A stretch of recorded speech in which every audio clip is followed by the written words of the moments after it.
Marcin Held, Satoshi Ishii, Marcin Tybura. Trenuj w sprzęcie dla najlepszych. Wejdź na groundgame.com.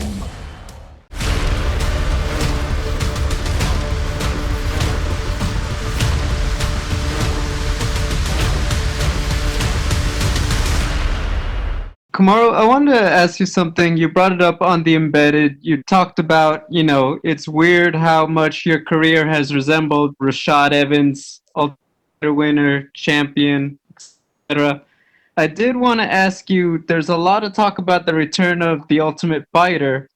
Being a coach, you've worked with some great coaches, you've had great teams and teammates. Would you be interested in possibly filling that role in your career, trying to be an Ultimate Fighter coach? Absolutely. I think, the stage is kind of set for me to do that. I think there's no time better than now to be able to do that. I've proven myself as a champion. This is what some of the greatest seasons of the Ultimate Fighters are when those proven champions are able to step in there and get a foe and go out there and deliver in helping, some of the newer generations and newer fighters crack into the UFC.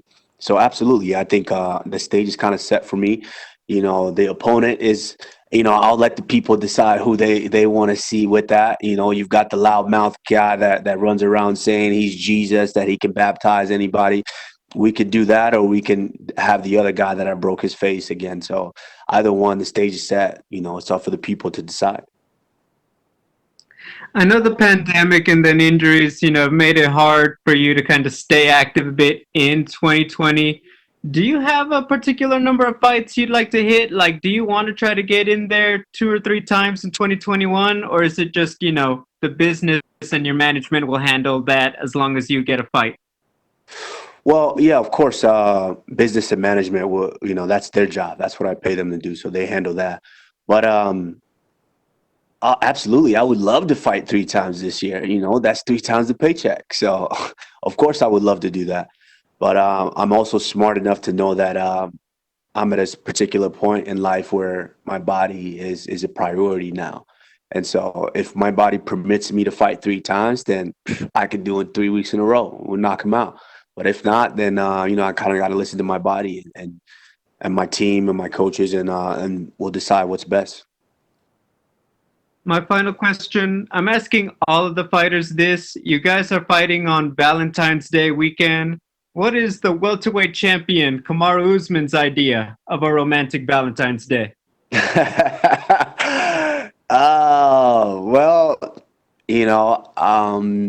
Initially, Valentine's would just be me and my daughter. I'm in a weird place now to where actually being a father and then you have a child where, and it's a daughter. I'm kind of in that place to where I have to display the example that I would want her to know and understand, and that I would want a man to give her. And so I have, one Valentine's taking her out on a date, giving her flowers and all of that.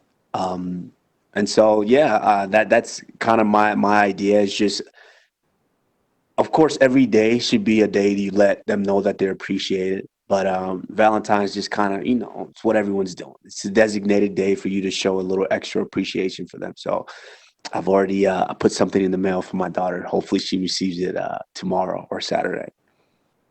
Hey, thank you, Kamaru, and good luck. Thank you. We will take the next set of questions from Jim Varsalone with the Miami Herald. Thank you, champ. Like the hat. Appreciate it. Thank you. Hey, I just want to know, I'm in South Florida. So, champ, are you all still living here? I know you're not with Sanford MMA anymore. Do you still train down here, though? Are you living down here? Just a little bit of the dynamic there. Thank you. Yeah, I still have my place there. I'm actually a lot of people don't know that I left Colorado to come to South Florida. And so I spent 2 years of my life from 2010 to 2012 here in Colorado before I went to South Florida. So, Colorado's kind of always had a place in my heart. So I would like to, and I'm kind of in that process of getting a place here as well. But of course, I have that place down there in South Florida. I think it would be unfair for me to just uproot my daughter and her way of life right now and just move her all the way to Colorado. But I definitely will be splitting time in both.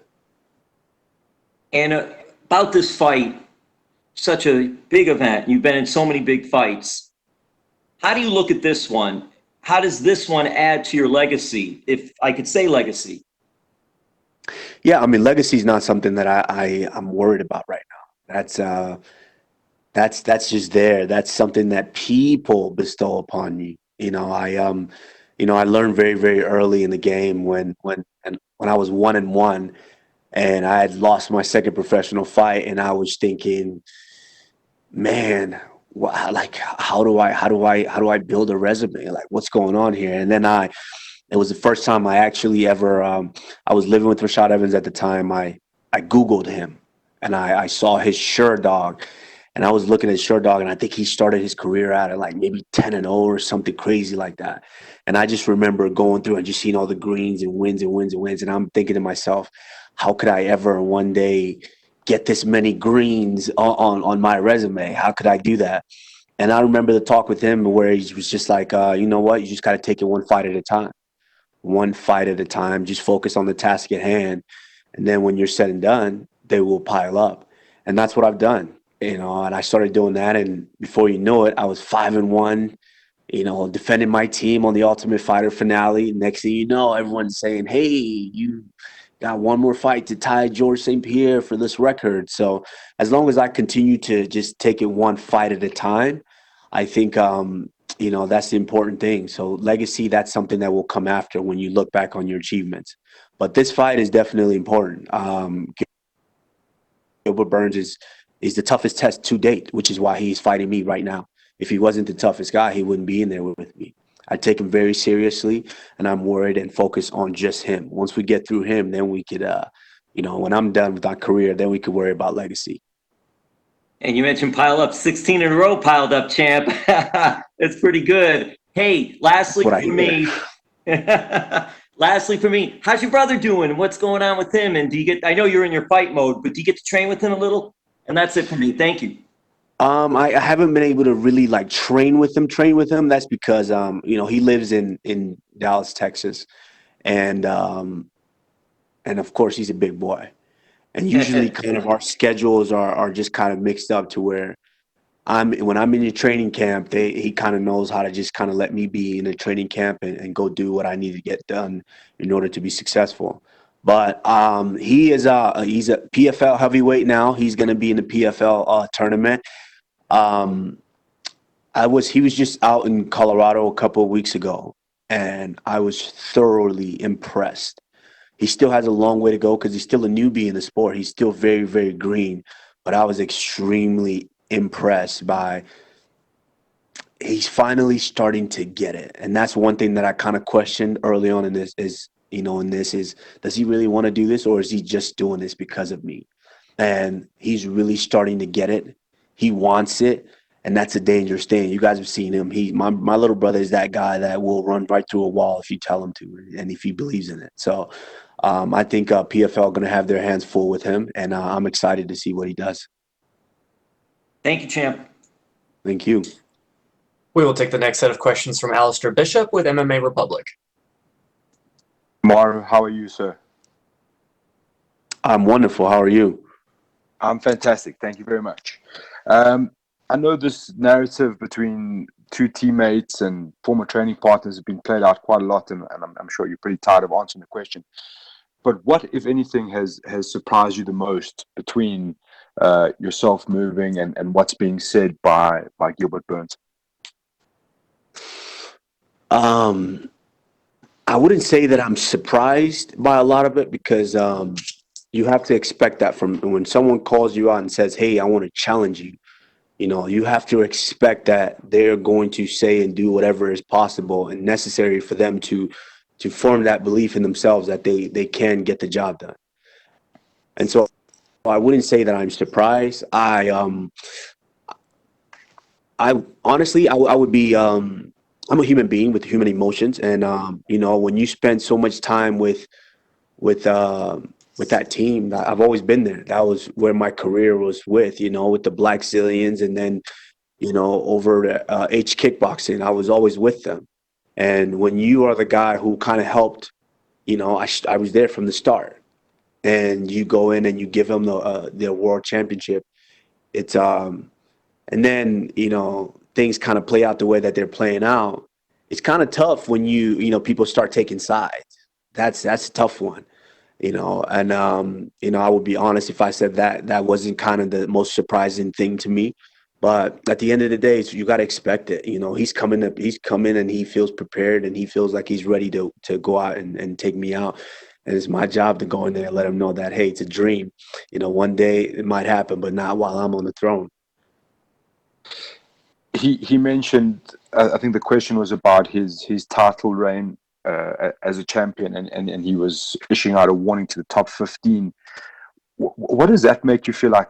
Has the respect level for Gilbert Burns changed by the way he's almost looking past you and saying things like coaches and teammates know about you and they're all kind of chipping into your demise? Does that change the respect level? I didn't get the first part of that. You said what? He was planning his title reign already about, the whole of the top 15 was already in trouble.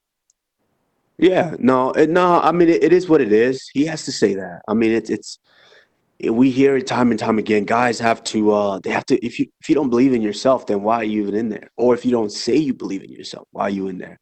Everyone has to say that. I'm sure Colby Covington was planning his title reign as well. I'm sure Tyron Woodley wanted to continue his title reign. And I'm sure Jorge Masvidal, Street Judas or Street Jesus, whatever they call him, I'm sure he was planning a title reign, fighting this guy and that guy and all of this. They all plan that. It is what it is.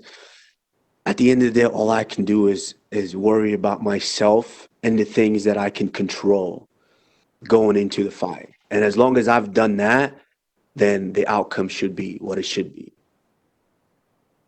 The new look out at your camp, Justin Gaethje and Trevor Whitman.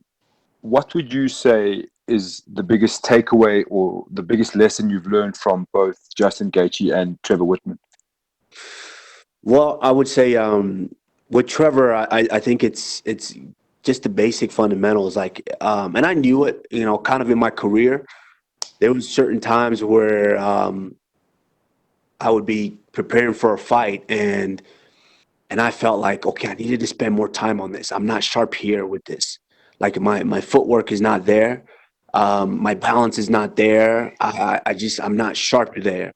But, I'm on a team with 40, 50 guys, and the coaches are gone every other weekend training and coaching other guys. So I kind of have to be the one to do the best that I can to bridge that gap on my own. And now kind of getting back to those basics. I mean, at the end of the day, everyone's kind of hit a heavy bag. Everyone knows how to hit hard. We all know that. I have punching power. He has punching power. But it's those fine details of, okay, this is you step here, and this is why you step here. You throw the punch here. This is why you exhale. And this is why you squeeze your stomach. This is why you pull in tight. This is why the guard is up. This is why we roll with this. Just those fine details, I think, are what then starts to separate the good from the great. It's just learning those small details. And it was very tough to get those details on a team with 40, 50 guys with maybe 4 coaches, and the coaches are gone every other weekend. And so I would say, yeah, that's kind of been the biggest key of is getting that attention and being able to work on those details. And then with Justin Gaethje, it's just, I mean, being around a madman. I call him a madman because he's just somebody who likes to. He's just there to fight.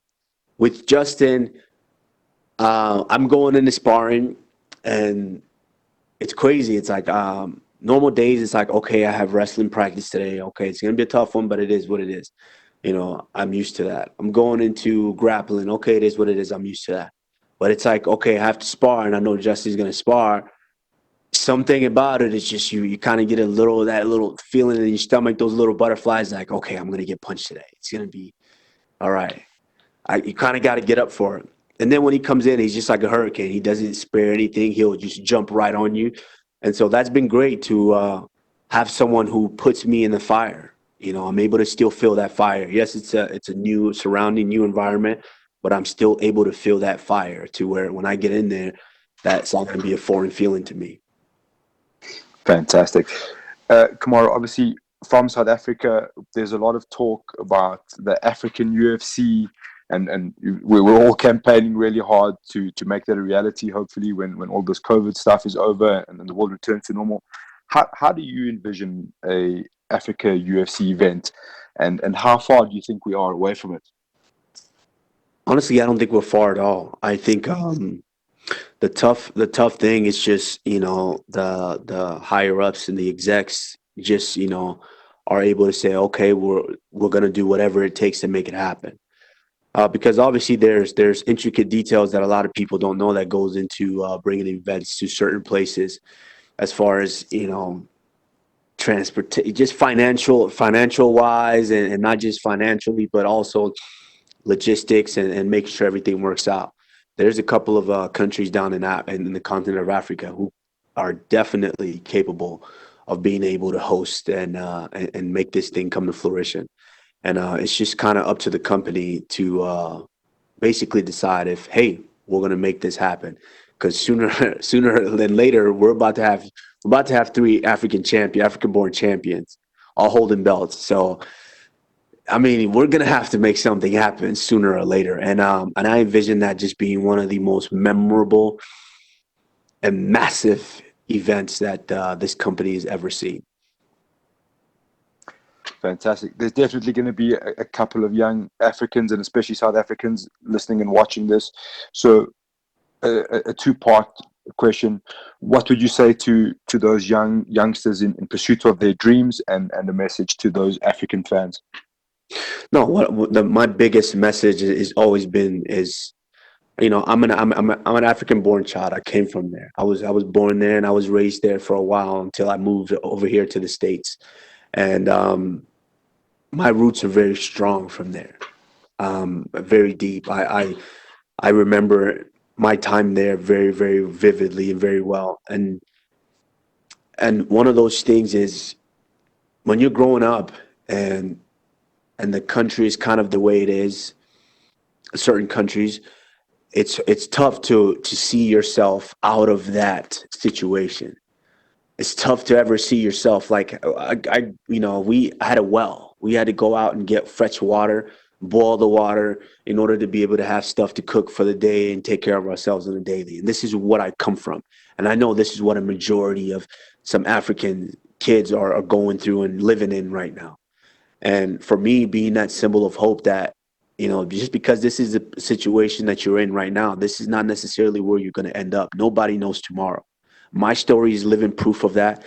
And Israel Adesanya is living proof of that. And of course, Francis Ngannou is living proof of that. And so it's just that message to let all my Africans, and not just Africans, but people all over the world know that, your situation, your circumstances today are not always where God has designed for you to end up. Inspiring. Thank you very much. So best of luck. And as always, Africa is behind you. Thank you. I appreciate that. We will take the next set of questions from Fabricio Souza with Diario Claren. Hi, Kamaru from Argentina. Hola, my friend. How are you? Hola. Sorry for my bad English, Kamaru. How you feel for that fight? I'm feeling good. Of course, the narrative is I'm finding someone that I'm familiar with, but at the end of the day, I'm feeling good. I woke up this morning and it became a lot more real, with the weight cut. When you start starving, it's like, why am I starving? And so it becomes real for you. So, I feel good. And I'm ready to get this weight off and get this show on the road. Yes. Is Durinho Burns the most dangerous fighter in the division for you? I ask because of his grappling first, your grappling level first, and he knows you very well. Absolutely. Right now, he is the most dangerous guy in the division. Absolutely. One, because there's that element of he's felt me before, Obviously, it was in training, but he's felt me before, and he has an idea of kind of the way that I move. Excuse me. It's okay. It's my mom. Oh, She would yes, call me. yes, to do no. But it's hold on one second. She's gonna be mad. Don't hold your mom. Hey mom, madam, I'm doing an interview right now. You called me right in the middle of a media day. Okay. Are you okay? Everything okay? God bless you. Ami. You are winning. In Jesus' name. Ami. All right. I'll call you later, okay? All right. My mom. Every now and again, she'll just call and prayer. The moms are all in the life. Yes. And so, yeah, I mean, with Gilbert, yes, he's absolutely the most dangerous guy right now because, yeah, he's felt me before. And then, of course, he's on a streak. He's got that ultra confidence right now that he's the guy. But as far as skill wise, it's not just because he's grappling. I've faced Damian Maia is probably the most dangerous grappler we've ever seen in the sport of MMA. I've faced Sergio Moraes, another incredible grappler. And so it's not just he's not dangerous just because of his grappling. He's dangerous because he's felt me before and he's got that ultra confidence that he can do this. And so it's my job to go in and let him know that it's not his time yet. Okay, you say that in case of your win this fight, you are not clear who will be the next in the division. Do you see yourself moving up the a division in the future? If after I win this fight, I do think because I don't like the narrative of how these guys. I believe in that in my last fight, these guys hopped into a perfect scenario and a perfect excuse for them, and which was the only way they took the fight. We tried to make that fight 3 times before, and they didn't. They didn't accept the fight. So when it was on 6 days notice to where they had a built-in excuse to, hey, let's just take the fight, and even if when we do lose, we have a built-in excuse. That kind of didn't sit well with me, and I think I would love to run that one back just to go out there and fully display the skills that I've been working on, and I would love to finish him. And I think this one it'd be much easier to finish him. The last one. In Chile, you were going to fight with Santiago Poncinibio, Argentina, but he got injured. Now you are the champion, and he lost recently after 2 years without fighting. Do you think that in the future that fight could happen?